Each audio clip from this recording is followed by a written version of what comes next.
Tengan en cuenta el momento en que viven, porque ya es hora de levantarse del sueño. La salvación está cerca. Está la noche muy avanzada, la luz del día se aproxima. Despojémonos de las tinieblas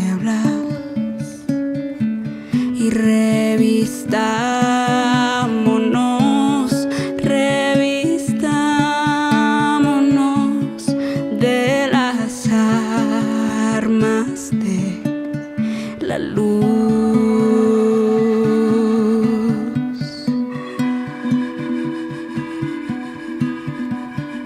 Tengan en cuenta el momento en que viven, porque ya es hora de levantarse del sueño. La salvación está cerca.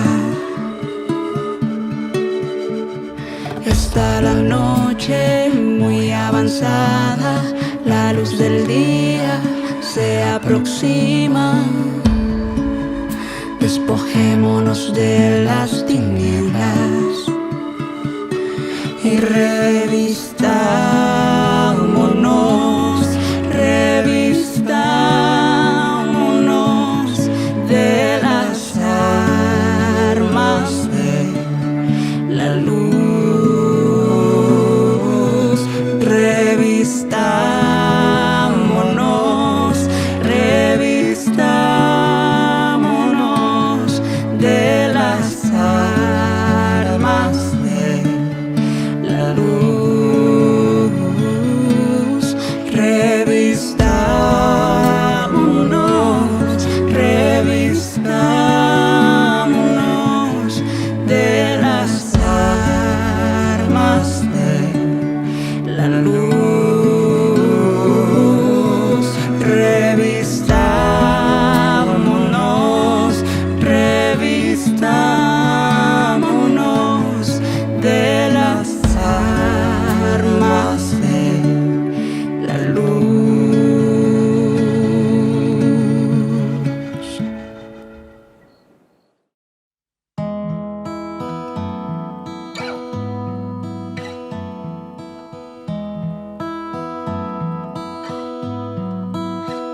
Si por la transgresión de un hombre la muerte reinó, cuanto más en Jesús nos es dada la gracia de Dios. Donde abundó el pecado fue mayor su amor, la gracia sobreabundó. Donde abundó el pecado fue mayor su amor, la gracia sobreabundó.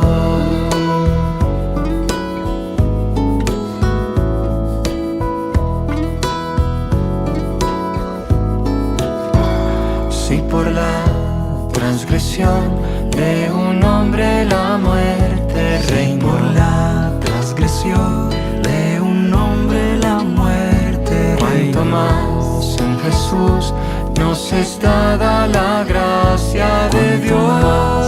En Jesús nos es dada la gracia. Donde abundó el pecado fue mayor su amor, la gracia sobreabundó. Donde abundó el pecado fue mayor su amor, la gracia sobreabundó.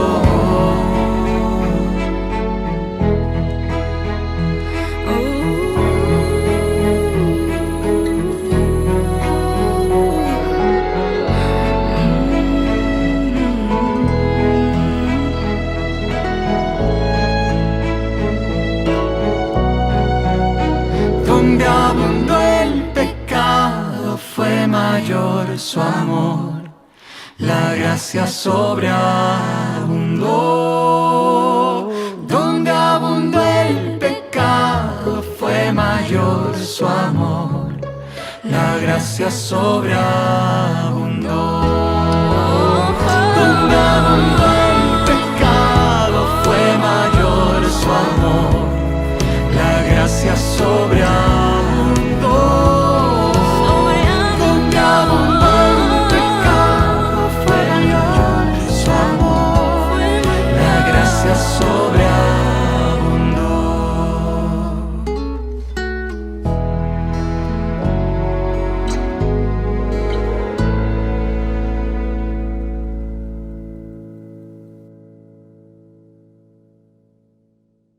Buenos días, hermanos y amigos que nos sintonizan en esta oportunidad. Damos gracias a Dios por la oportunidad que nos da una vez más de poder compartir, de poder estar con ustedes en esta mañana a través de este medio. Y pues estamos muy agradecidos con el Señor porque Él nos permite pues de interactuar de esta forma, llegar hasta sus hogares de esta forma y así poder estudiar la palabra de Dios juntos, tener un ratito ahí un momento ahí de contacto con la palabra. Claro que constantemente debemos de tenerlo, ¿verdad? Pero es domingo y el domingo pues es un día que una de las cosas que siempre están fijas en nuestra agenda o deberían de estar fijas en nuestra agenda pues es el estudiar la palabra de Dios juntos, el reunirnos, que en este caso pues no podemos hacerlo por las diferentes circunstancias que estamos viviendo. Pero damos gracias a Dios porque de alguna forma pues Él permite estos medios, estas formas y sabemos que pues también son de bendición y para nosotros esperamos que sean de bendición, que sea de bendición para ustedes esta forma de compartir juntos, porque lo es para nosotros también el poder saber de que podemos llegar hasta ahí, hasta la sala de su casa, hasta ese lugar de intimidad que usted tiene en su familia y poder estudiar, ¿no?, la palabra de Dios juntos, que es lo que hacemos y pues hoy queremos continuar después de un breve paréntesis que hemos hecho en la enseñanza bíblica de los domingos acerca de la Semana Santa. Tuvimos un paréntesis ahí para aprovechar el tiempo, la temporada y hablar un poco acerca de la muerte de nuestro Señor Jesucristo, ¿no?, la muerte expiatoria de nuestro Señor Jesucristo. Y realmente fue una bendición la palabra que nuestro pastor nos compartiera. Y pues ahora volvemos a la senda en la que estábamos. Y estamos hablando de la serie El Reino de Dios, ¿sí? Estamos estudiando, si usted pues es primera vez que nos está viendo o está con nosotros en esta mañana, pues estamos estudiando el Sermón del Monte, los 3 capítulos de Mateo, 5, 6 y 7, 106 versículos llenos de tantísimas enseñanzas que Jesús en su momento pues expuso y explicó a sus discípulos, pero que entendemos por el contexto y por la forma en que el Sermón del Monte fue expuesto por nuestro Señor Jesucristo, que también esos principios, esos valores de reino dichos ahí en ese Sermón del Monte, uno de los más conocidos de Jesús, pues son aplicables totalmente para nosotros hoy en día, para el cristiano de hoy, para el cristiano contemporáneo. Y pues, vamos ya a estudiar. Hoy ya vamos un poco avanzados, ¿no?, en el estudio. Y si ustedes se recuerdan, ahí en el capítulo 5 empezamos con las bienaventuranzas, ¿no? Luego seguimos hablando de la identidad de la iglesia, de esa hambre misionera que la iglesia tiene que tener. Y más allá de la iglesia, también cada cristiano individual, o sea, cada familia, cada creyente está llamado a ser sal, a ser luz. Y realmente ha sido un recorrido apasionante, sí, apasionante. El último tema que compartimos era acerca de Jesús y la ira, sí, Jesús y la ira, del versículo 21 al 26, y hablamos que ya esta parte empieza Jesús como a hablar, ya deja un poco lo teórico, lo interno, aunque también se mencionan algunas cosas internas acá que son muy importantes y claves, pero Jesús aquí ya pasa a un plano de acción, ¿sí? Jesús aquí ya pasa a un plano en donde habla del qué hacer del creyente, o sea, del accionar del creyente, ¿sí? ¿Qué hace? ¿Cómo lo hace? ¿Qué intenciones tenemos? Entonces, esta es una parte de verdad bien especial y que nos enseña mucho, ¿sí? Y hoy pues vamos a seguir, ¿no?, hablando de esa justicia del reino en acción. Ya Jesús en el versículo 17 al versículo 20 nos explicó el escenario, ¿no?, en el que se da esta discusión. Esa discusión o la exposición de este mensaje, pues que la multitud pues dice que eran sus discípulos. Bueno, parte de la multitud eran sus discípulos, pero por la forma en que está expuesto el sermón, las enseñanzas que contiene y los contrastes que encontramos nosotros ahí en las enseñanzas de Jesús en este sermón, entendemos que ahí habían fariseos, ¿sí?, que posiblemente habían maestros de la ley, que posiblemente habían diferentes clases sociales ahí escuchando ese sermón de Jesús. Entonces, teniendo en cuenta eso, avanzamos ya hoy a la parte del versículo 27 al 30.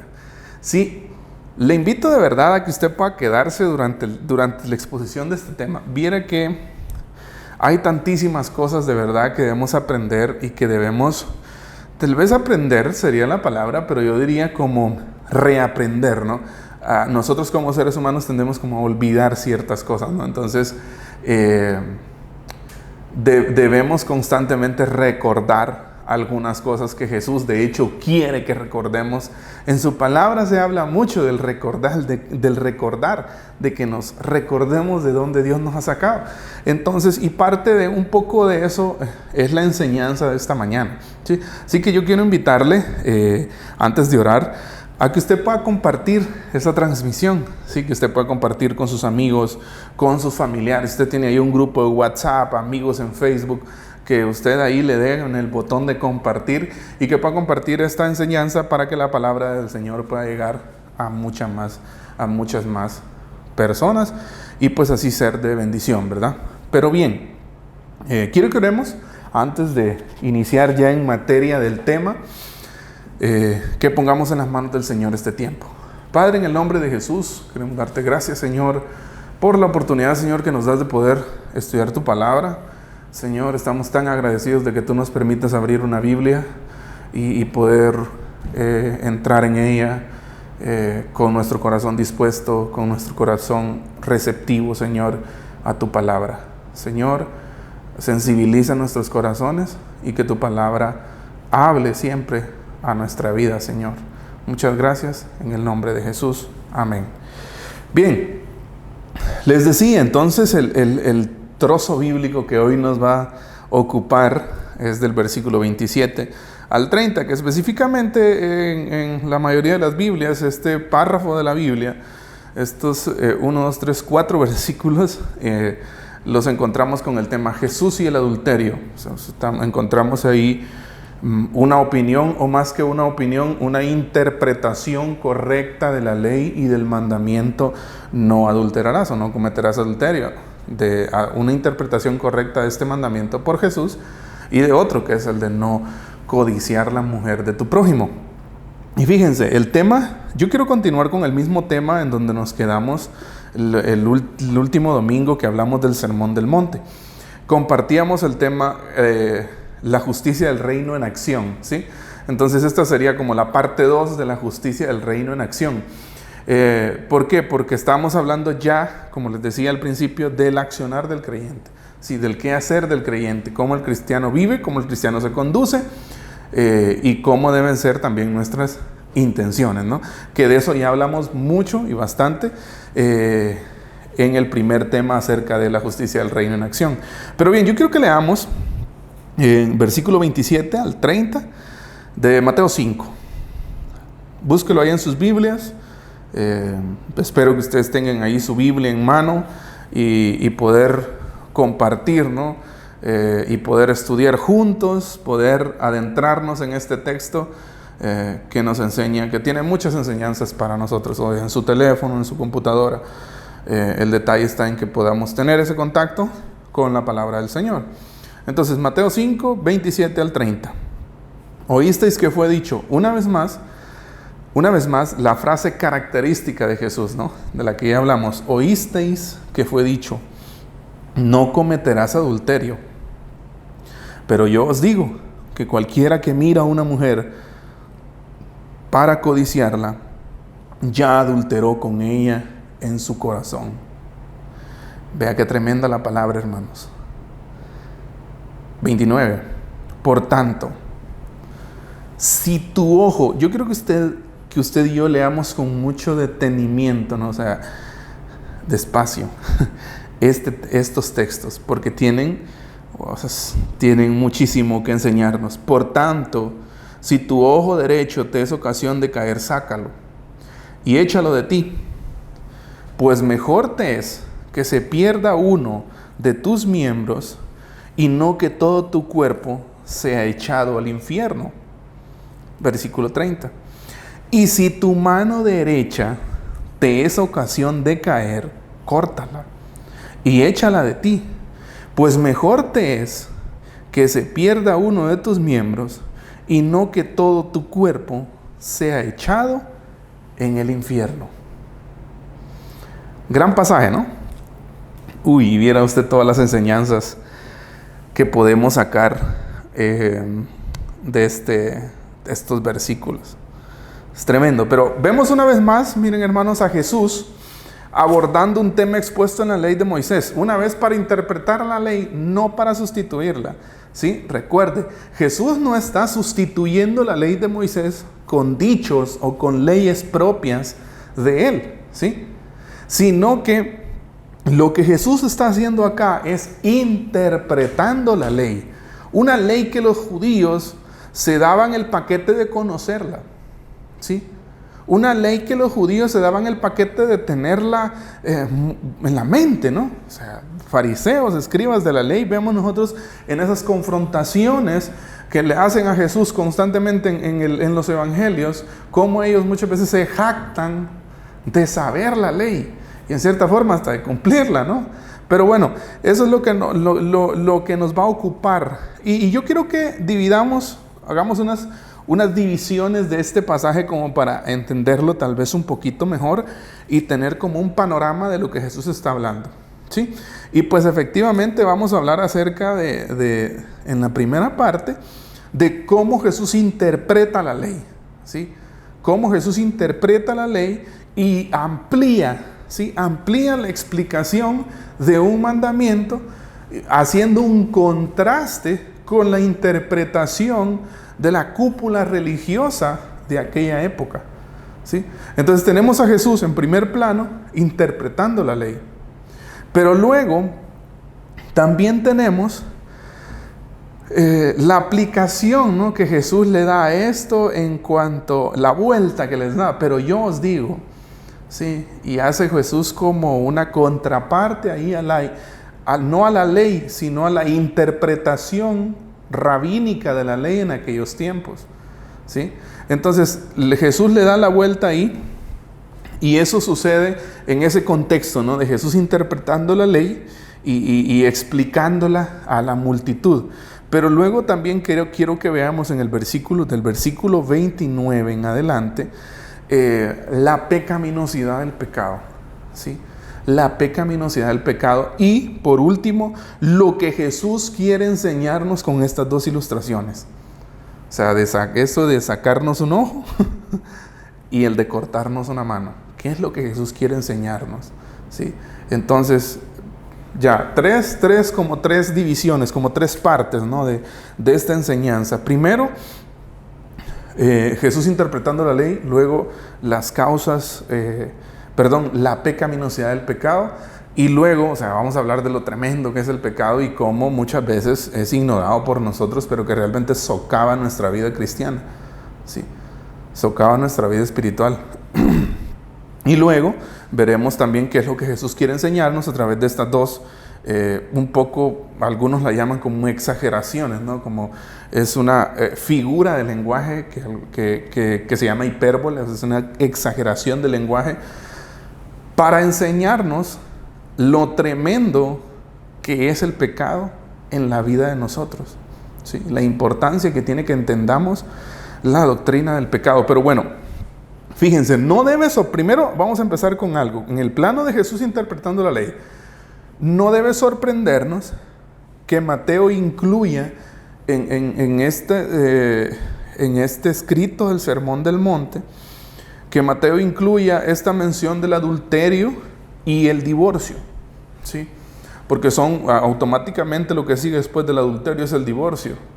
No olvidemos el contexto, un contexto greco-romano en el que vivían en esa época.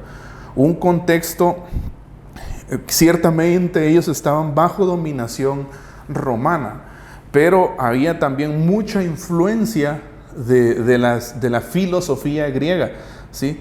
De la filosofía griega. Entonces por eso se dice que ese tiempo era un tiempo en donde una cultura greco-romana dominaba. O sea, había abundancia de adulterio, ¿sí? Había abundancia de maltrato. No olvide usted el papel, ¿cómo le diríamos? El papel que jugaba la mujer en ese tiempo, ¿sí? La mujer era constantemente despreciada, o era una cultura en donde los hombres predominaban y la mujer estaba como restringida, ¿no? de muchas cosas que ahora sí puede hacer. Pero entonces nos encontramos en esa cultura, en donde una cultura que constantemente veía casos de adulterio, que constantemente estaban viendo separaciones de matrimonios. Muchas veces de estas separaciones injustas.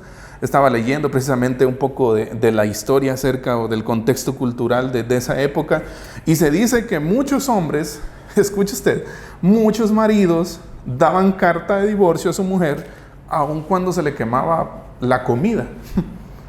Imagínese usted puede estarse riendo en este momento, pero la verdad es que usaban pretextos sin sentido totalmente, con el fin de romper la relación, con el fin de satisfacer sus deseos egoístas, ¿sí?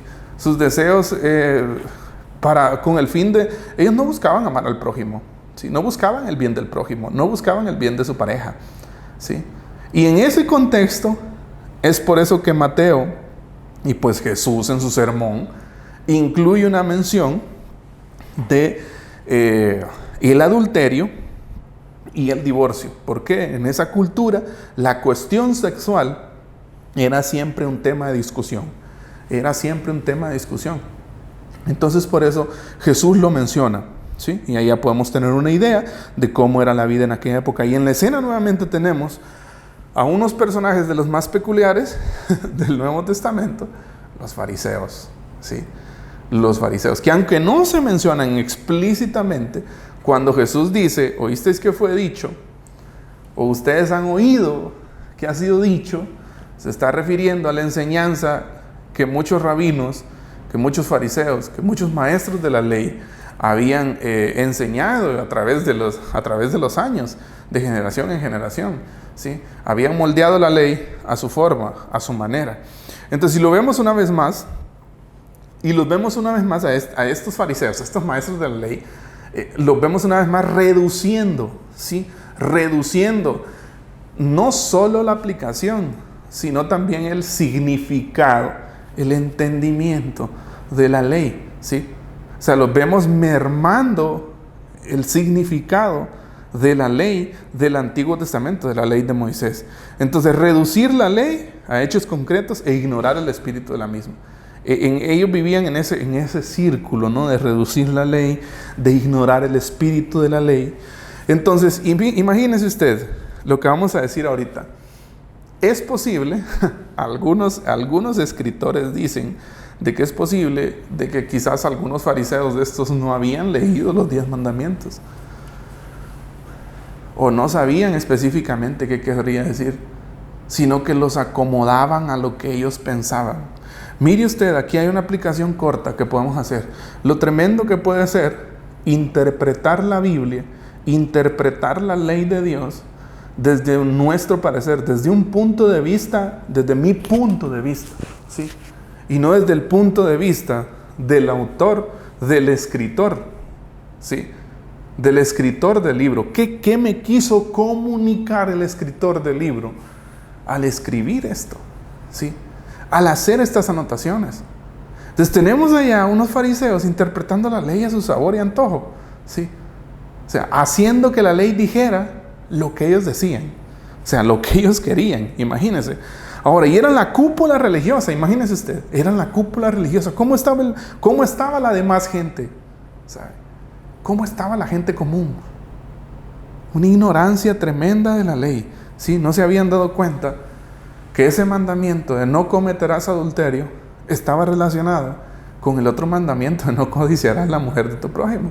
O sea, estaban condenando el hecho concreto, pero no estaban condenando una vez más la raíz de ese hecho concreto, o sea, el camino que la persona tuvo que recorrer antes de caer en adulterio.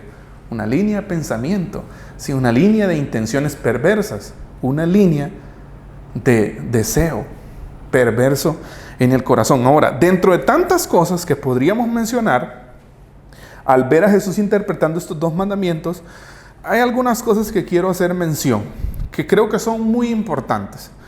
Primero, Jesús procura siempre la protección del matrimonio, ¿sí? Aunque no lo veamos aquí de manera explícita, sí está implícito ahí en el pasaje. La protección de Jesús al matrimonio nos deja ver que el matrimonio sigue siendo algo privado, ¿sí? Algo exclusivo de la pareja, ¿sí? En su enseñanza. Ahora, Jesús avisa también de dos grandes enemigos de la unión conyugal como Dios la diseñó: adulterio y divorcio. Dos grandes, Jesús advierte, ¿sí? Jesús nos enseña aquí dos grandes enemigos de la unión conyugal como Dios la diseñó: adulterio y divorcio, que tristemente rompen millones de matrimonios, acaban con millones de matrimonios cada día, ¿sí?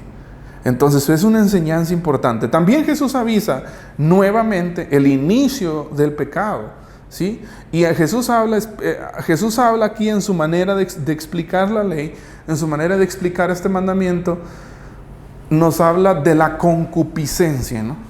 O sea, de ese pensamiento, de esa raíz de pensamiento en nosotros antes de cometer un pecado. O sea, antes de ir a la acción, nosotros seguimos una línea de pensamiento. O sea, no actuamos al azar, ¿sí? Hay una línea de pensamiento que nos condiciona muchas veces. Y esa línea de pensamiento es esa concupiscencia de la que nosotros podemos ver que Jesús nos enseña en este pasaje. Ahora, también Jesús nos enseña la importancia del amor al prójimo. Jesús nos enseña que no podemos codiciar nosotros la mujer de nuestro prójimo, ¿sí? O sea, aunque el mandamiento no está acá explícitamente, sí está allí, sí se encuentra presente ahí, ¿sí? No codiciarás la mujer de tu prójimo. Pero yo os digo, dice, que cualquiera que mira a una mujer para codiciarla ya adulteró con ella en su corazón. Entonces Jesús nos enseña la importancia de amar al prójimo, ¿sí? Ahora, también hay muchas cosas que mencionar, que lo haremos a lo largo de esta enseñanza. Jesús aquí en ningún momento contradice el matrimonio establecido por Dios, sino que lo protege, sabiendo que es algo maravilloso diseñado por Dios para el disfrute de la pareja, ¿sí? Jesús no contradice el diseño original del matrimonio diseñado por Dios. Al contrario, nos avisa de estos grandes enemigos. Jesús aquí también se refiere a cualquier tipo de inmoralidad. Ahora, yo quiero hacer un paréntesis acá. Jesús acá no se refiere, es cierto que en las palabras, en el texto como tal, nosotros nos encontramos con haciendo énfasis del pecado, del adulterio de la mujer, ¿sí? El mandamiento dice: no cometerás adulterio, y muchos de estos fariseos el adulterio lo condenaban solo en las mujeres y no en los hombres. Cuando esto, y luego Jesús, por eso en su vuelta al mandamiento dice: pero yo os digo que cualquiera que mira a una mujer, ¿sí? O sea, Jesús le está dando la vuelta y está poniendo, como quien dice, del otro lado de la mujer, la ley, ¿sí? O sea, tanto la mujer que es encontrada en adulterio es culpable, así también el hombre, ¿sí? Así también el hombre. Y Jesús no discrimina aquí. Jesús no discrimina, digamos, raza, estatus social, sexo, No. Aquí cuando Jesús habla de estas inmoralidades, habla de codiciar, es aplicable no solo al adulterio podríamos decir, entre un hombre soltero y una mujer casada.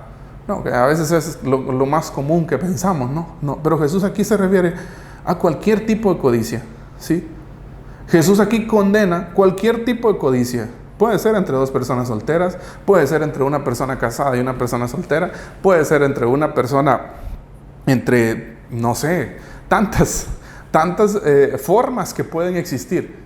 Y eso Jesús lo vemos acá, vemos a Jesús nosotros condenando esto. Y es decir, esto no es condenable solamente en el hombre, ¿sí? Ni solamente en cierto tipo de personas, es condenable en cualquier persona, ¿sí? Casados, solteros, y en cualquier estado en el que usted se encuentre, es condenable la codicia, ¿sí?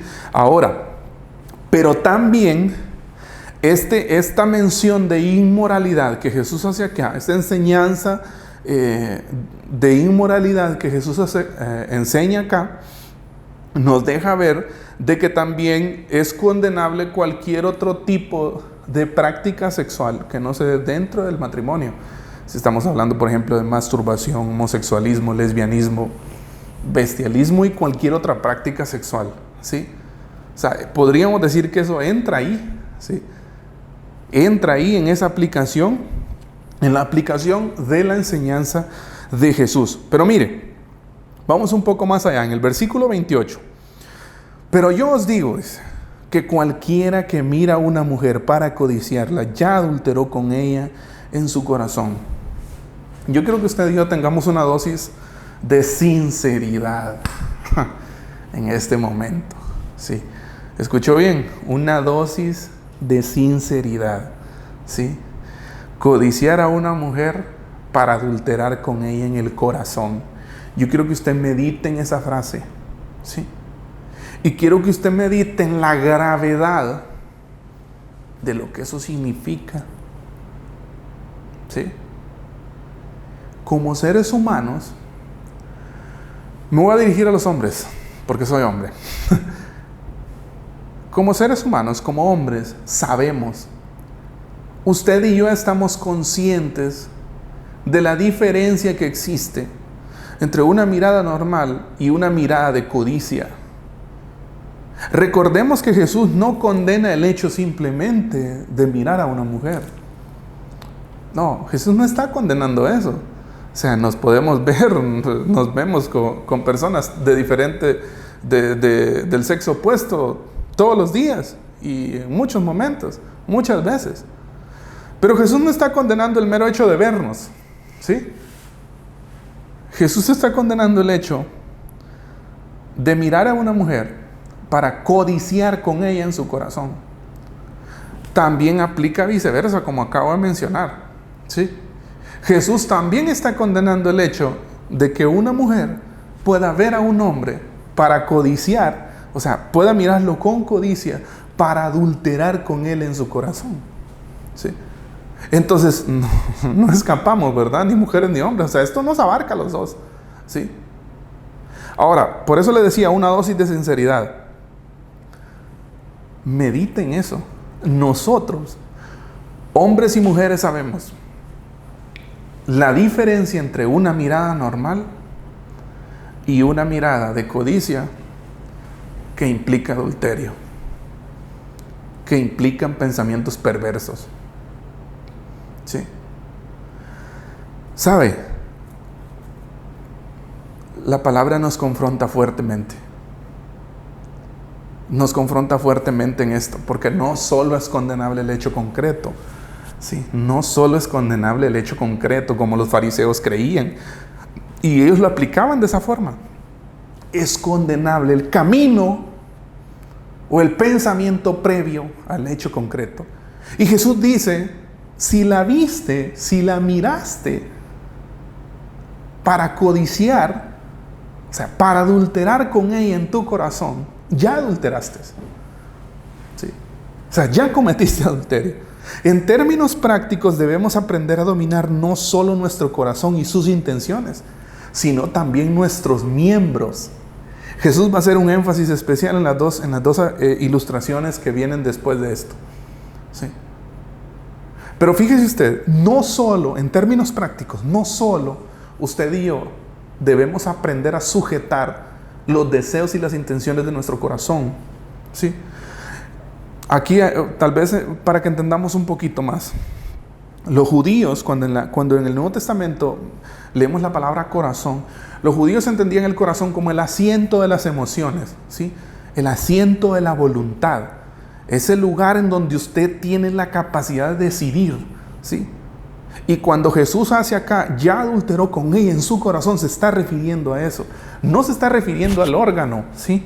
No se está refiriendo al órgano que bombea sangre. No, se está refiriendo al asiento de sus emociones, de sus decisiones, a su voluntad. Esas cosas que usted decide hacer, ¿sí?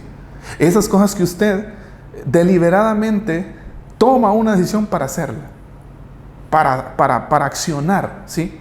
Entonces, por eso es importante, debemos aprender a sujetar no solo nuestro corazón, sino también nuestros miembros, nuestros ojos, ¿sí? Nuestras manos y todos nuestros miembros. ¿Por qué digo esto? Porque nuestros miembros también pueden ser útiles, usados para deshonra, ¿sí? Pablo lo menciona. También pueden ser usados para deshonra. Entonces, por eso debemos aprender a sujetar no solo nuestro corazón, sino también nuestros miembros, ¿sí? Y sabe, cuando estaba estudiando este pasaje, estaba pensando yo, qué chocante suena esta enseñanza de Jesús en estos tiempos. ¿Por qué? Porque vivimos en una sociedad depravada, ¿sí? Vivimos en una sociedad que constantemente se está, como lo enseñábamos hace un par de domingos atrás, vivimos en una sociedad que va camino a la putrefacción, ¿sí? Que va camino, que está podriéndose cada vez más, ¿sí? Y esto es chocante, esto sigue siendo chocante como lo fue en aquel tiempo, ¿sí? Como lo fue en aquel tiempo. ¿Y por qué digo que sigue siendo chocante? Porque vivimos en un mundo individualista, ¿sí? Un mundo que no ama al prójimo, un mundo que siempre está velando por sus propios intereses, viendo que acapara, ¿sí? Un mundo narcisista, un mundo que se alaba, en donde se alaba la personalidad del humano, en donde se alaba al humano. Una cultura algunos dicen, vivimos en una cultura ególatra, donde el ego muchas veces se adora, donde nuestro ego, y sabe, usted puede decir, yo no, sabe, vamos a aquí, esto se trata de introspección, ¿sí? Introspección. ¿Por qué? Porque esta enseñanza de Jesús nos pone en evidencia una vez más, ¿sí?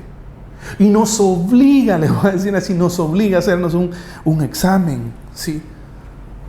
Por eso es que para el mundo, no solo para el mundo, para la cúpula religiosa de hoy en día, de la iglesia contemporánea, esta enseñanza de Jesús sigue siendo chocante. Sigue siendo chocante. Tremendo, ¿no? Entonces, los dos peligros de los que Jesús advierte tienen su raíz en deseos puramente egoístas, donde en lugar de amar al prójimo se procura su destrucción, su ruina total. Lo que les decía, vivimos en un mundo donde no se ama al prójimo. Vivimos en un mundo donde no me importa la vida del otro, ¿sí? Ahora, es tremendo cómo ese tipo también de vida o de prácticas de vida ha ganado terreno en nosotros como iglesia. Cuando el mandamiento, y cuando le voy a decir así, la necesidad propia de cada cristiano, lo debería de llevar a amar al prójimo. O sea, nosotros deberíamos de estar ardientemente deseando amar a nuestro prójimo a cada momento. No porque usted quiera, no porque usted lo ha logrado, ¿sí? Sino porque la redención de la que usted ha sido objeto le dio esa capacidad, le dio el poder de amar a su prójimo, le dio el poder de no querer destruir a su prójimo, de no querer su ruina, ¿sí? Sino de amarlo, de procurar su bienestar, ¿sí? Como comunidad de fe, nosotros como iglesia, debemos entender eso, ¿sí? Todos, mire, los peligros de los que Jesús advierte, estos peligros, específicamente el adulterio, del que estamos hablando hoy, pero también el divorcio, que es el que sigue, encuentran su raíz en deseos egoístas, ¿sí? Porque las personas, porque el humano que practica estas cosas, no busca el bien de su prójimo, busca su propio bien, la mayoría de veces. O sea, solo está velando por él mismo. Ahora, y eso en cuanto al adulterio y a las intenciones del corazón, a la mirada codiciosa de la que Jesús hace mención allí, ¿sí?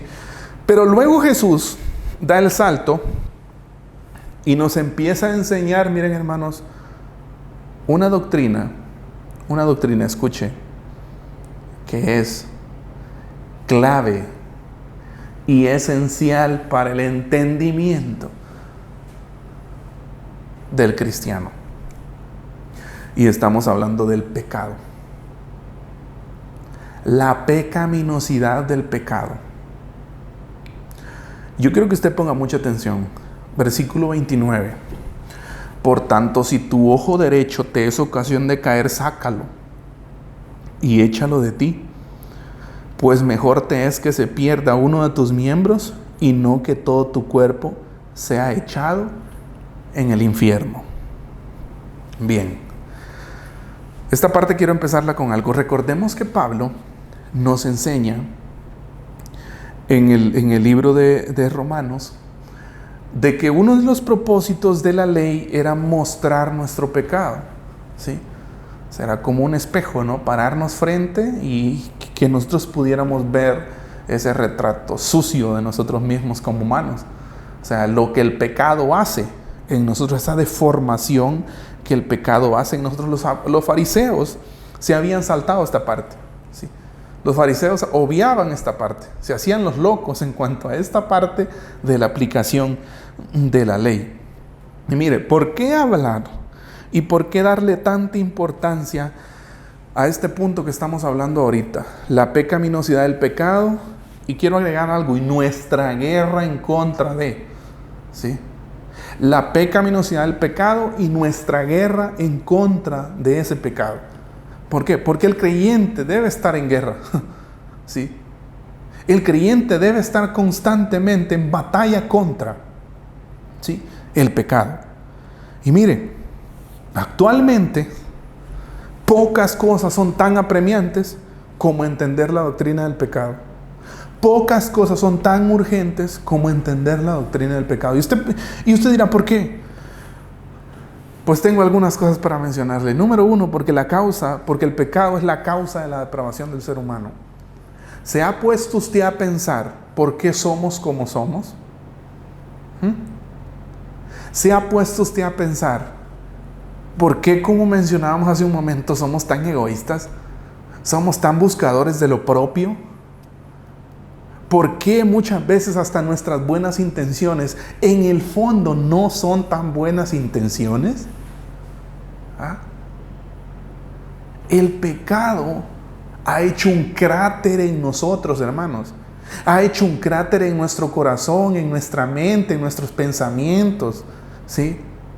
Es por eso que es apremiante entender la doctrina del pecado. Y sabe, lo predicamos a la iglesia.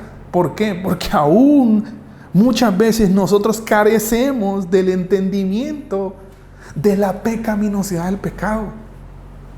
Debemos entenderlo, debemos esforzarnos por entender eso, porque hasta entonces vamos a entender muchísimas cosas relacionadas con nuestra salvación, ¿sí? Pero podríamos mencionar muchas cosas. La primera que mencionamos es: el pecado es la causa de la aprobación del ser humano. Y estamos hablando de por qué es tan importante entender la pecaminosidad del pecado. Pero también podemos decir, la cruz no se entiende si no es por el pecado. Usted no puede llegar a una conclusión de por qué fue la muerte de Cristo, del porqué de la muerte expiatoria de nuestro Señor Jesucristo, si usted no entiende la doctrina del pecado. ¿Sí? Fue nuestro pecado, fue nuestra depravación, fue nuestra desgracia lo que llevó a Jesús a la cruz del Calvario. ¿Sí? Y eso, mi amado hermano, mi amado amigo, que está con nosotros en esta mañana, urge entenderlo. ¿Sí? Eso es apremiante. Entender nuestro pecado. ¿Sabe? La encarnación no hubiese sido necesaria si el pecado no existiera. Ni la muerte de Jesús, ni su nacimiento hubiera sido necesario. La encarnación de nuestro Señor Jesucristo no hubiese sido necesaria a no ser por el pecado que mora en nosotros. Esa depravación que estaba en la humanidad. Ahora, los filósofos, escritores y demás han tratado de explicar el pecado como algo psicológico. Fíjese usted. Y es que de verdad vemos muchas personas tratando de explicar por qué el hombre es malo. Y se pone, y muchas veces vemos a personas que son tenidas como personas súper inteligentes en el mundo secular, y vemos tratando de explicar por qué el hombre es malo. ¿Por qué el hombre es malo? Y vemos muchos filósofos famosos en la antigüedad y ya un poco antes del 1900 para acá, vemos muchos filósofos tratando de explicar, ¿no? Muchos pensadores tratando de explicar por qué el hombre es malo, ¿sí? Y muchos contradiciéndose también y diciendo por qué el hombre es bueno, ¿sí? Y tratando de argumentar. Pero sabe, la doctrina del pecado, la doctrina del mal del hombre, no puede entenderse de forma tan clara como está explicada en la Biblia. Usted no puede divagar para entender la doctrina del pecado. ¿Sí? Usted necesita acercarse a la Escritura y ver que el pecado es algo serio y ver que el pecado es algo terrible. ¿Sí? Pero también podemos mencionar muchas otras más cosas. El pecado es algo activo que corrompe. Por eso es importante entenderlo. No es algo simple, ¿sí? Y pasivo, sino un sistema que destruye al ser humano, ¿sí? Del que solo se puede ser libre por la fe en Jesús. El pecado no es... ¿Sabe? Muchas veces nosotros como que queremos, ¿qué les digo? Como autojustificarnos y salir librados, ¿no? De las acciones pecaminosas, ¿sí? Es que somos así, ¿no? Y ¿sabes? Los fariseos en cierto momento lo pensaron, y más adelante lo podemos ver un poquito más a detalle. En algún momento los fariseos pensaron de que ellos no eran culpables de mirar a una mujer con codicia para adulterar. ¿Sabe qué decían? No, entonces como tenemos ojos, entonces el culpable es Dios porque nos dio ojos, ¿sí? Y sabe, usted puede decir qué ridículo puede ser el pensamiento, ¿sí? Y aunque este tipo de enseñanza de forma literal no esté presente hoy en día, sí le puedo decir que tal vez no en su forma exacta, de manera literal como acabo de decir, pero muchos de nosotros seguimos pensando en un sistema así. Seguimos pensando en zafarnos de nuestra responsabilidad del pecado. Tremendo, ¿no? Pero bueno, el pecado es algo activo que corrompe, ¿sí? ¿Sabe? El pecado, muchas veces hemos visto, hemos estudiado y tal vez en algún momento se ha mencionado de que el pecado es una pared, ¿no? Es como una pared que separa al hombre de Dios, pero el pecado sí puede ser algo más que una pared. El pecado es algo activo, es algo destructivo. El pecado es algo que corrompe, el pecado es algo que destruye, ¿sí? Por eso vale la pena que usted y yo entendamos, ¿sí? La pecaminosidad del pecado. Y ver el pecado no como meras acciones, hermanos. Porque ¿qué pensamos nosotros cuando se nos menciona la palabra pecado? Hay que saber distinguir entre el pecado y los pecados, ¿sí? ¿Sabe? Los pecados son generalmente las acciones que se cometen, pero la enfermedad es el pecado, ¿sí? El sistema es el pecado. Y esa es la forma correcta desde la perspectiva bíblica de entender el pecado como un sistema, ¿sí?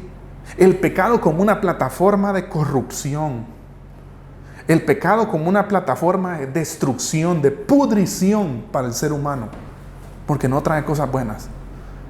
Porque esos adjetivos son aplicables para el pecado: corrupción, perdición, pudrición. O sea, carcome la vida del ser humano. Sí. Por eso es que el pecado no es algo pasivo, es algo activo que está constantemente destruyendo, que está constantemente encaminando a lo que mencionábamos hace un momento, a la putrefacción, ¿sí? A la muerte. A la muerte.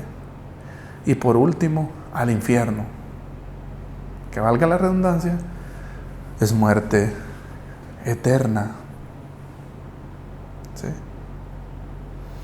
Pero también podemos mencionar otra cosa acerca del pecado. Toda la doctrina de la salvación en el Nuevo Testamento es imposible de entenderse si no entendamos el pecado. Usted no puede entender por qué es salvo si usted no entiende el pecado. Por eso es importante, ¿sabe?, entender. Y Jesús es lo que les quiere explicar con estas dos tremendas ilustraciones a sus oyentes, a su auditorio, en ese momento, ¿sí?, del discurso, del sermón del monte. No hay evangelismo si no hablamos del pecado. O sea, nada de lo que estamos viviendo tendría sentido o tendrá sentido si no entendemos el pecado. Una vez más, estamos llamados a eso, a entender la doctrina del pecado, la pecaminosidad del pecado como un sistema que corrompe, ¿sí? La existencia misma de la iglesia es para predicar salvación del pecado, ¿sí? O sea, todo lo que hacemos como creyentes, en algún momento, para entender ese todo que hacemos, ese todo en el que usted está involucrado, el ser mismo de usted, para entender todo eso, usted necesita entender el pecado, porque ha sido salvo de él, porque Dios ha salvado a su iglesia de ese pecado. Entonces necesitamos entender ese pecado, ¿sí?, ese sistema de pecado. No podemos hablar de santidad si esta no está contrapuesta al pecado. O sea, de balde no sirve hablar de santidad si la santidad no la contraponemos al pecado, porque es ahí donde la santidad es visible, al contraponerla con el pecado. Y sabe, de hecho la salvación empieza por ahí, entendiendo la santidad de Dios, entendiendo el pecado como un sistema de corrupción y entendiendo aún más las causas del pecado. No las causas, sino no era causas, es consecuencia del pecado en nosotros. Sí. La salvación empieza por ahí. Santidad de Dios, el pecado y sus consecuencias terribles en nosotros. Por eso urge, por eso es apremiante, amado hermano, que podamos entender el pecado, ¿sí? Considerando estas cosas, el entendimiento correcto del pecado nos hace ver la necesidad de alguien más grande que nosotros. O sea, cuando usted entiende, y fíjese que quiero aterrizar con esto, en esta parte de la pecaminosidad del pecado. Cuando usted entiende el pecado, usted se da cuenta de que usted no puede ser libre de que usted necesita algo más, ¿sí? De que usted no puede por sus propias fuerzas humanas ser libre de ese sistema corrompido, de esa depravación total. Se da cuenta que usted necesita un poder superior. Sí, se da cuenta que usted necesita a alguien que controla ese algo que usted no puede controlar. Ese alguien es Dios. Es Jesús actuando en nuestra vida, ¿sí? Es el Espíritu Santo guiándonos, ¿sí? Y sabe, al final podemos decir, mire, anoté esto porque creo que es muy, muy clave en la conclusión del entendimiento del pecado, ¿sí? Y es una frase que me llama mucho la atención. Podemos decir que el oficio de entender el pecado es el oficio de adentrarnos en nosotros mismos. Ay, hermanos, sí. Hermanos, de verdad, cuando uno medita en todo esto, uno se da cuenta lo serio que es. Lo serio que es esta situación del pecado. Sí. Y mire, le repito la frase. Podemos decir que el oficio de entender el pecado es el oficio de adentrarnos en nosotros mismos, de descubrirnos a nosotros mismos y llegar incluso a aborrecernos por lo pecador que somos. ¿Sí? Que el Señor nos ayude. Porque quizás es una práctica que no hacemos constantemente, pero deberíamos de hacerla. Entender el pecado es entenderse usted mismo. ¿Sí? Cuando yo entiendo el pecado, me entiendo a mí. ¿Por qué? Porque el oficio de entender el pecado es adentrarme en mí, es descubrirme a mí. ¿Sí? Porque el problema soy yo. El problema está en mi naturaleza. En esa naturaleza de destrucción. En esa naturaleza depravada. ¿Sí? Tremendo, ¿no? Y sabe, cuando usted empieza a adentrarse allí, a conocerse, y llega a un punto, como le decía, quizás de aborrecerse usted mismo por lo pecador que es, porque se da cuenta de su impotencia. Ahí está la clave, ¿sí? Aquí está la clave. ¿Por qué? Porque cuando usted llega a ese punto, es ahí donde usted reconoce su pobreza de espíritu. Amén. Las bienaventuranzas, ¿no? Qué enseñanza más poderosa, hermanos. De verdad se los digo. Cuando usted empieza a adentrarse, se da cuenta que debe volverse pobre de espíritu, que no tiene activos espirituales para hacerle frente al pecado, que necesita algo más, que necesita un poder superior, un poder superior, un poder que no esté en usted. ¿Sí? Y pobreza de espíritu, y empezamos a llorar también por nuestro pecado y recordar las bienaventuranzas, ¿no? Qué especiales esas enseñanzas de las bienaventuranzas, que empiezan en Mateo 5:1, que es con lo que empezamos esta serie. Y usted empieza a ser pobre de espíritu, a llorar de dolor por ver su desgracia, su pecado, su maldad, y se hace manso. Y llega al punto, que dijimos que era un punto medular para entender el Evangelio, de tener hambre y sed de justicia. Tremendo, ¿no, hermanos? Tremendo cómo al adentrarnos en nosotros mismos nos damos cuenta de todo esto.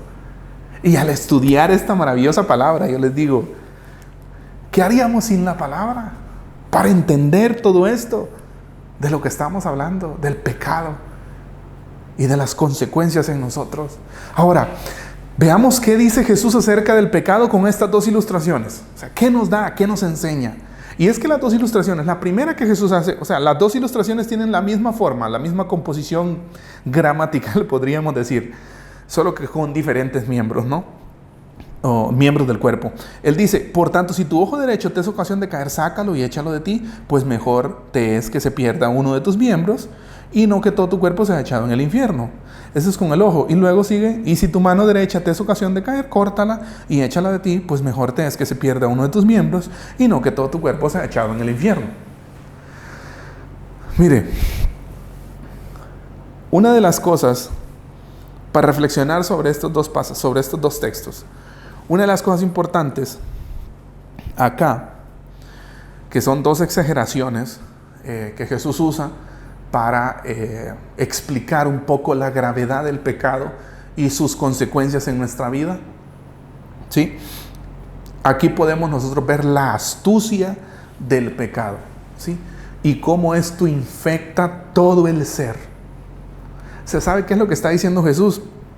Si en algún momento tú tienes que privarte de algunas cosas que este mundo tiene, hazlo.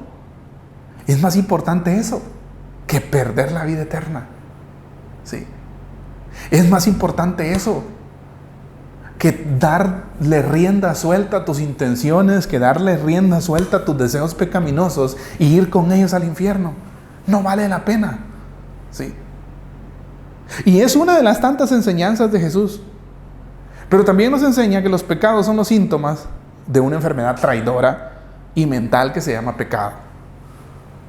Una enfermedad traidora y mortal que se llama pecado. Muchas veces nosotros ponemos nuestro énfasis en las acciones, en las meras acciones, como pecado, ¿no? Pero ¿sabía usted que eso no es lo más grave? O sea, el accionar pecaminoso de nosotros no es lo más grave. Hablando del pecado. Y cómo Jesús nos lo enseña acá. En la situación más grave, más peligrosa, más mortal, es la enfermedad. O sea, es lo que le lleva a usted a ese accionar pecaminoso. ¿Y qué es lo que le lleva a usted a ese accionar pecaminoso? La naturaleza pecaminosa que está en nosotros.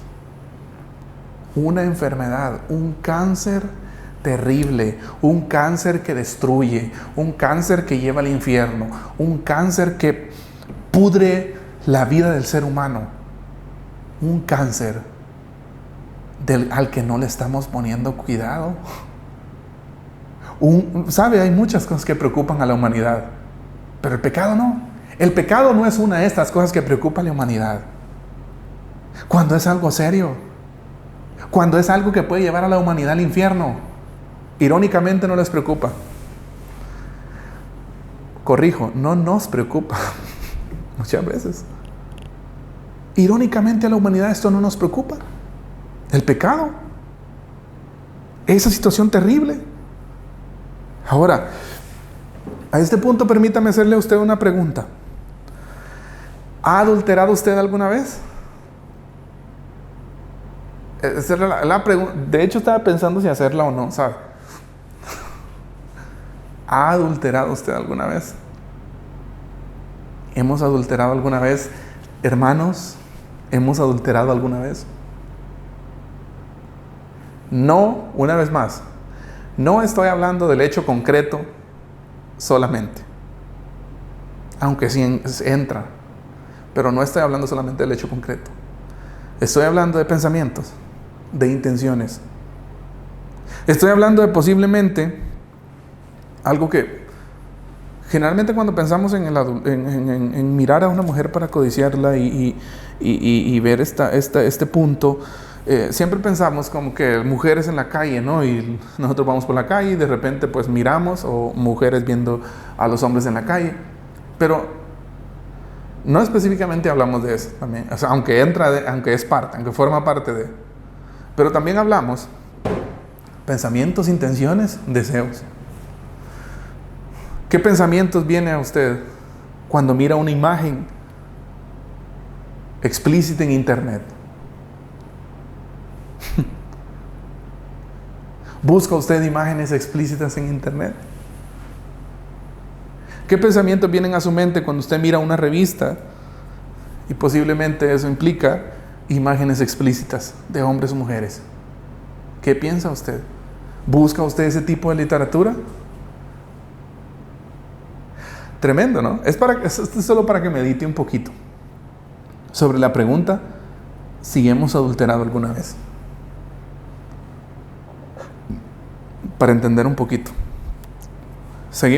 Después de este breve paréntesis, seguimos con lo que Jesús quiere enseñarnos a través de estas dos ilustraciones. Nos enseña aquí Jesús que el pecado siempre mata y conduce al infierno. No hay otra enseñanza. El pecado mata y lleva al infierno a las personas. Esa es la realidad. La quiera aceptar usted o no, es la realidad bíblica, ¿sí? Es la realidad bíblica. Y es así, el pecado mata, ¿sí? El pecado mata.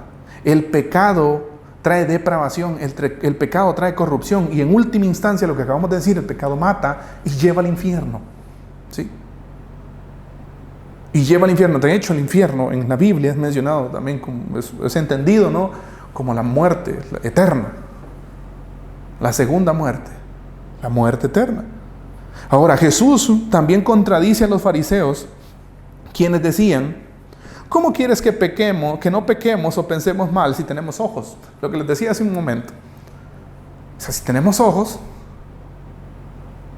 pues obviamente, ¿no? Tenemos que mirar. Si tenemos manos, ¿ya? Entonces por eso la ilustración de Jesús. Y Jesús le dice: los culpables de tu pecado no son tus miembros, ¿sí? Es un sistema de pecado que te gobierna, ¿sí? Es una naturaleza pecaminosa que te gobierna, ¿sí? Miren, hermanos, es que esto es lo que tiene tanta relevancia también hoy en día. ¿Por qué? Porque seguimos culpando quizás a nuestros miembros, pero no son nuestros miembros. Es una naturaleza pecaminosa que nos tiene cautivos muchas veces, ¿sí? Entonces, qué tremendo es el pecado, ¿sí? Bueno, entonces les dice Jesús: puedes cortar tu mano, sacar tu ojo. ¿Qué mejor te es llegar al cielo sin una mano o sin un ojo que ser echado entero al infierno? No, hermanos. No se trata de esto. O sea, los culpables de nuestras acciones pecaminosas no son nuestros miembros, no son nuestras manos. Si usted roba, las culpables no son sus manos que toman lo robado. Si usted codicia, si usted tiene envidia, los culpables no son sus ojos porque miran con envidia, porque miran con codicia. No, es un sistema de pecado que gobierna al hombre, ¿sí? Y eso es lo que debemos entender, que está en nuestro ADN, ¿sí? Es nuestra naturaleza misma pecaminosa, esa misma que nos lleva a que nuestros miembros sean usados para deshonra. Porque nuestros miembros, nuestras manos, nuestros pies, nuestros ojos, nuestra boca, todo nuestro cuerpo es un vaso útil en las manos del Señor. Y nuestros miembros pueden ser usados, pueden ser utilizados para usos honrosos, para usos de honra, para darle la gloria y exaltar el nombre de nuestro Señor Jesucristo. Pero ¿sabe? Si el Espíritu Santo no nos gobierna, si nosotros no sujetamos la carne, lo que va a pasar es que nuestra naturaleza pecaminosa nos va a gobernar y nuestros miembros no van a alabar a Dios. Nuestros miembros van a ser utilizados para deshonra, para usos deshonrosos. Pero bueno, principios que Jesús nos enseña aquí. Al hombre le urge entender la naturaleza del pecado y sus consecuencias, ¿sí? Es lo que venimos hablando. La importancia del alma y su destino también. La importancia del alma y su destino, ¿sabe? Muchas veces pensamos, el humano piensa que después de la muerte se acabó todo. No es así. Sí, estimado amigo que nos escucha, no es así. Sí, no es así. Estamos hablando de una situación terrible, de una situación de perdición, de una situación de muerte eterna, ¿sí?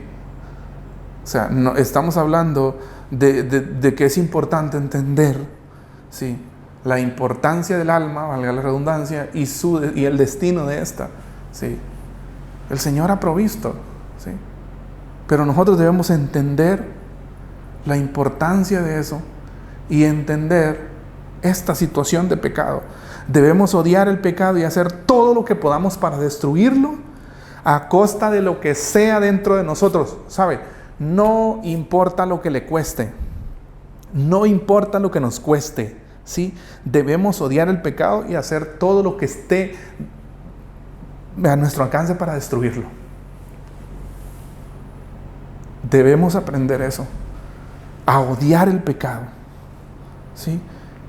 Y no importa cuánto nos cueste, porque esto puede costar cosas también, porque es posible que usted pueda, con el fin de usted tener buenas prácticas, progresar en ese proceso de santificación, usted tenga que sacrificar cosas, ¿no? Que sacrificar quizás experiencias, quizás reuniones, quizás algunos círculos de personas. Pero sabe, al final vale la pena hacerlo.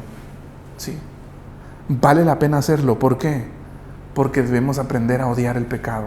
No a odiar a las personas, sí, a odiar el pecado como ese sistema corrupto, ese sistema que trae depravación y corrupción. Debemos entender de que lo que Dios anhela es un corazón limpio, libre de codicia, de concupiscencia. No debemos fijar nuestra observación solo en acciones, sino también en las intenciones del corazón. ¿Sí? No debemos fijarnos solamente en las acciones, sino también en las intenciones del corazón. Ahora, debemos entender la importancia de la mortificación del pecado. Ya para terminar, la mortificación del pecado. Fíjese usted qué importante. Y esta es una de las doctrinas de las que Jesús nos habla en estos 2 versículos. La mortificación del pecado. Hay un libro que de hecho se los quiero recomendar, de un autor puritano, un escritor puritano que se llama John Owen. ¿Sí? John Owen escribe un libro maravilloso, o sea, un libro especial, que se llama La mortificación del pecado. O sea, cómo nosotros, como creyentes, debemos de estar constantemente proveyendo, ¿sí?, para el espíritu y no para los deseos de la carne. O sea, secando la fuente de pecado en nosotros. ¿Sí? Es claro, el que hace la obra es el Señor, pero también nosotros somos responsables ante Dios del pecado que cometemos. Entonces constantemente debemos esforzarnos, ¿sí?, por la mortificación del pecado. Ahora, aquí hay 2 posturas. La primera es que literalmente los fariseos a veces pensaban, un tipo de pensamiento es que ellos pensaban que estaba literalmente cortarte el miembro que era instrumento de pecado. O sea, en este caso, si sos ladrón, pues cortarte las manos, ¿no? Si usted es chismoso, pues córtese la lengua. Ese es el remedio para ya no hablar, para ya no correr con chismes. Pero realmente, o sea, eso no tiene ningún... Usted buscaría otra... O sea, el chismoso siempre buscaría una forma. Otra forma de llevar el chisme, ¿sí? O sea, ese no es el pensamiento correcto. Segundo, digamos que es el primero, ¿no? Para hablar de la mortificación del pecado. A lo que Jesús está haciendo énfasis aquí es lo que Pablo menciona en Romanos 8:13. Por el Espíritu haced morir las obras de la carne y viviréis. ¿Sí? O sea, proveer para el Espíritu. Recuerde que hay 2 naturalezas en mí. ¿Sí? Hay 2 naturalezas en usted. ¿Sí? ¿Para cuál usted está proveyendo? ¿Para la carnal o para la espiritual? ¿Qué hábitos tiene usted que fomentan su crecimiento espiritual? ¿O usted tiene hábitos que proveen para su carne? Es importante que meditemos sobre esas cosas, ¿sí? Por eso, en otra ocasión, Pablo nos habla de no proveer para los deseos de la carne. O sea, y esta es una ilustración que quiero dejarles. Dentro de nosotros hay gasolina, hermanos. Así que si usted se acerca al fuego, va a ser un relajo. ¿Sí? Dentro de nosotros hay gasolina. Si usted o yo nos acercamos al fuego, hacemos relajo. Empieza el descontrol. ¿Sí? Por eso debemos cuidar esa parte. No acercarnos al fuego porque se incendia, porque hay problemas. Pablo habla de eso, de no proveer para los deseos de la carne, ¿sí? Sino haced morir las obras de la carne y viviréis por el Espíritu. Mortificación del pecado. Debemos entender y contemplar, finalmente, el precio que se pagó por nuestro pecado. No es cualquier cosa, amado hermano y amigo, ¿sí? No es cualquier cosa lo que se pagó por nuestro pecado, ¿sí? Para el cristiano no hay mayor estímulo que esto. Pensar que alguien dio su vida, su sangre. Jesús derramó su sangre por usted y por mí, ¿sí? Por favor, piense en esto. Por favor, un momento, dedíquele tiempo a esto, a pensar en cómo Jesús viene, da su vida por mí, por amor, porque me ama, ¿sí? O sea, porque de tal manera amó Dios al mundo, ¿no? Hermanos, tomemos conciencia de esto. Amigos que nos escuchan, que nos ven, tomemos conciencia de esta situación. Necesitamos entender el precio, contemplar la cruz y lo que Cristo hizo en ella por nosotros. Contemplar a Jesús clavado en esa cruz, pagando el precio con su sangre, con su vida. Él entregó su vida por usted y por mí. Ese es el precio que se pagó por nuestro pecado. Y eso es lo que debemos. No hay mayor combustible que ese, mire, amado hermano. O sea, ese es un empujón a que usted y yo vayamos, a que dejemos de quejarnos, ¿sabe? Y que vayamos a hacer la misión. Alguien puso su vida en una cruz por usted, que eso no le motiva. Si a usted eso no le motiva, nada lo va a hacer. Sí, si a usted eso no le motiva, nada lo va a motivar, amado hermano. Si la muerte de Jesús en la cruz, por su pecado, por su depravación, por su putrefacción, si eso a usted no lo mueve, ¿sí?, a involucrarse, a integrarse en el accionar de la iglesia, déjeme decirle que usted puede tener al mejor motivador, a John Maxwell, a qué sé yo, que otros motivadores, coaches famosos. Nada lo va a motivar. Una vez más, usted necesita palabra. Usted necesita contemplar a Jesús en la cruz, viendo el precio que pagó por usted. ¿Sí? Esa es la mayor motivación para el cristiano. Es el mayor estímulo en su proceso de santificación y mortificación del pecado. Contemplar la cruz y aquel que clavado en ella pagó el precio de nuestra liberación. ¿Sí? Que el Señor nos ayude a entender esto. Necesitamos esto, hermanos, entender esto. ¿Sí? Concluimos, no olvidemos nuestra identidad. Estamos hablando del Sermón del Monte, estamos hablando de una vida de reino. Usted dirá, es casi imposible hacer o practicar lo que nos enseña el Sermón del Monte, específicamente ya en esta parte de la justicia del reino en acción. Y tienes razón, humanamente es imposible, pero el nuevo nacimiento, la salvación, la redención, la justificación en nosotros por fe, por la fe en Jesús, nos ha hecho capaces de obedecer, nos ha hecho capaces, nos ha capacitado para llevar una vida de reino, con valores y principios de reino. No olvide su identidad, hermano. Usted es un ciudadano del reino, ¿sí? Usted está de paso aquí. ¿Sabe? Un cantante que dice, somos extraterrestres. Estamos de paso nada más, ¿sí? Estamos de paso, vamos para un lugar en donde gozaremos vida eterna con Jesús. Pero es necesario que usted no olvide su identidad. Sí, no olvidemos que hemos sido constituidos como ciudadanos del reino de Dios. ¿Sí? Todo esto de lo que hemos hablado es inalcanzable humanamente hablando. Lo que les decía, tenemos una necesidad absoluta del Espíritu Santo en nosotros.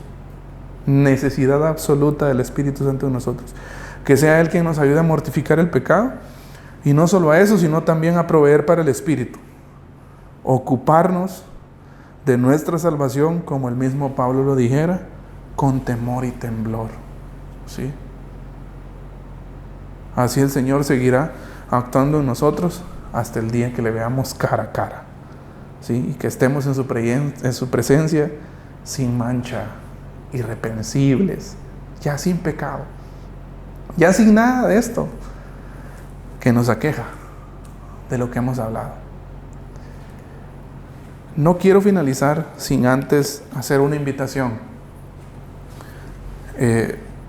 para usted que aún no conoce a Cristo. Por favor, medite en esta palabra, ¿sí? Medite en esta palabra. El pastor constantemente hace una pregunta y una vez más yo la hago aquí. Si hoy usted muriera, ¿dónde pasaría la eternidad? Generalmente no nos gusta pensar en la muerte, pero sabe, al entender el pecado, nos damos cuenta que es necesario hablar estas cosas. ¿Sí? Si hoy nosotros muriéramos, ¿dónde pasaríamos la eternidad? Amigo, hermano, familias que nos escuchan, necesitamos entender el pecado y las consecuencias de este en nosotros, tan devastadoras, tan malas, ¿sí? Y abrazar la cruz de Cristo, abrazar por fe ese sacrificio expiatorio de Jesús en la cruz. Muchas gracias por estar con nosotros, por permanecer con nosotros, de verdad. Estamos muy agradecidos con el Señor por permitirnos esta oportunidad y queremos orar para terminar. Padre, en el nombre de Jesús queremos darle muchas gracias, Señor, por permitirnos estudiar su palabra, estudiar, Señor, este sermón tan especial, el Sermón del Monte, y estar aprendiendo, Señor, cómo debemos vivir como ciudadanos del reino.